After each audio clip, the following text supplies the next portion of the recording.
ቅርቡ ከመንግስት ጋር የሰላም ጥሪን ተቀብለው ስምምነት የተፈራረሙት የአማራ ፋኖ ህዝባዊ ድርጅት አፋሕድ አመራሮች በአዲስ አበባ የኮሪደር የወንዝ ዳር ልማትና ሌሎች ስራዎችን ጎብኝተዋል። በዚህ ጉዳይ ላይ ደግሞ ተጨማሪ መረጃ ሊያጋራን ዘጋቢያችን ኢብራሂም መሐመድ ከአዲስ አበባ በቀጥታ መስመራችን ላይ ይገኛል። ከሱ ጋር ቆይታ እናደርጋለን። ኢብራሂም እንደምን ውለሃል? ቀደም ሲል እንደገለጽነው እንግዲህ የአፋሕድ አመራሮች በአዲስ አበባ የተለያዩ የልማት ስራዎችን እየጎበኙ ይገኛሉ። ጉብኝቱ ምን ይመስላል? የተነሱ ሀሳቦችስ እንዴት ያሉ ናቸው? ያሉ መረጃዎች መቀጠል ትችላለህ። አመሰግናለሁ ስፈልግ እንግዲህ ከሰሞኑ የአማራ ሚዲያ ኮርፖሬሽን በአጠቃላይ በአማራ ፋኖ በትግል የቆዩ ወደ ድርድር ወደ ሰላም የመጡ የተለያዩ ዘገባዎችን ወደ አድማጭ ተመልካቹ ሲያደርስ ቆይቷል። የዛው አካል የሆነ ነው እንግዲህ በዛሬው ዕለት ከፍ ያለ ሁነት በአዲስ አበባ ከተማ እየተከናወነ የሚገኘው።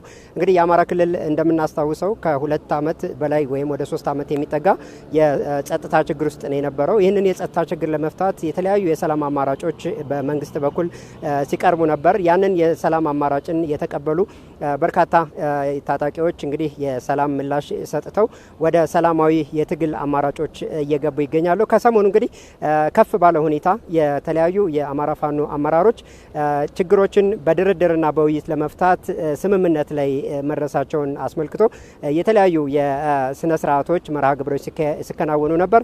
በትናንትናው ዕለት እንግዲህ የአማራ ሚዲያ ኮርፖሬሽን ሲዘግበው እንደነበረው የማስፈጸሚያና ማስተግበሪያ ስምምነቶች ተፈርመዋል። በዛሬው ዕለት ደግሞ አጠቃላይ በአዲስ አበባ ከተማ ያሉ የልማት እንቅስቃሴዎችን የአማራ ፋኖ ከፍተኛ አመራሮች እንዲሁም ደግሞ የክልሉ ከፍተኛ አመራሮች ምክትል ርዕሰ መስተዳድርና የተለያዩ የፖለቲካ አመራሮች ጉብኝት እያካሄዱ ይገኛሉ። በዋናነት የጉብኝቱ ዓላማ ምንድነው?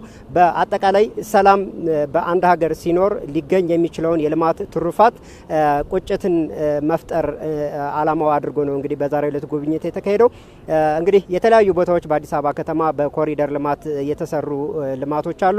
እነዚህን ተዘዋውረው የተመለከቱ የአማራ ፋኖ አባላት እንግዲህ ባነጋገርናቸው ወቅት የተሰጡት አስተያየት ምንድነው ስፈልግ አጠቃላይ በአዲስ አበባ ከተማን ከዚህ በፊት ከ2 እና ከ3 ዓመታት በፊት ሲያያት ያውቋት የነበረችው አእምሯቸው ላይ የነበረችው አዲስ አበባ በ2 ዓመት በፍጥነት ተቀይራ ገጽቷ ተውቦ የአዲስ አበባ የአፍሪካና የዓለምን ቀልብ በሚስብ መልኩ በትግል ሜዳ ላይ እንደሚወራው ሳይሆን በተግባር ከተማዋ ውበቷ ተገልጦ አዲስ አበባ አበባ ሆና መመልከታቸውን የተለያዩ የእግረኛ መንገዶች አጊጠው እንዲሁም ደግሞ የተለያዩ የኮሪደር ልማት ያስገኛቸው የእግረኛ መንገዶች፣ የአስፋልት የተሽከርካሪ መንገዶች እንዲሁም ደግሞ ሌሎችን ልማቶች ተዘዋውረው መመልከታቸውን በዚህም በተሰሩት ልማቶች በጣም እጅግ በጣም መደነቃቸውንና በትግል ወቅት በነበሩበት ጫካ በነበሩበት ጊዜ ይሰሙት የነበረውና እዚህ መጥተው ያዩት ግን ፍጹም ተቃራኒ መሆኑን ነው እንግዲህ የገለጹት። እዛ ለማታገያ አዲስ አበባ ላይ የሚነሱ ሀሳቦች እዚህ እውነታው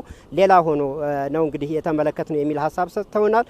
በአጠቃላይ እንግዲህ በክልሉ ሰላም ቢኖር ኖሮ 2 ዓመቱን በልማት ብናሳልፍ ኖሮ ጦርነቱ ባይኖር ኖሮ አዲስ አበባ ላይ በ2 ዓመታት የሰሩ ስራዎችን ባጠረ ጊዜ ውስጥ አማራ ክልል እና ሌሎችም የኢትዮጵያ አካባቢዎች ማስመዝገብ ይቻል ነበር የሚል ቁጭትን እንደፈጠረባቸው ነው እንግዲህ ሀሳባቸውን የሰጡኝ።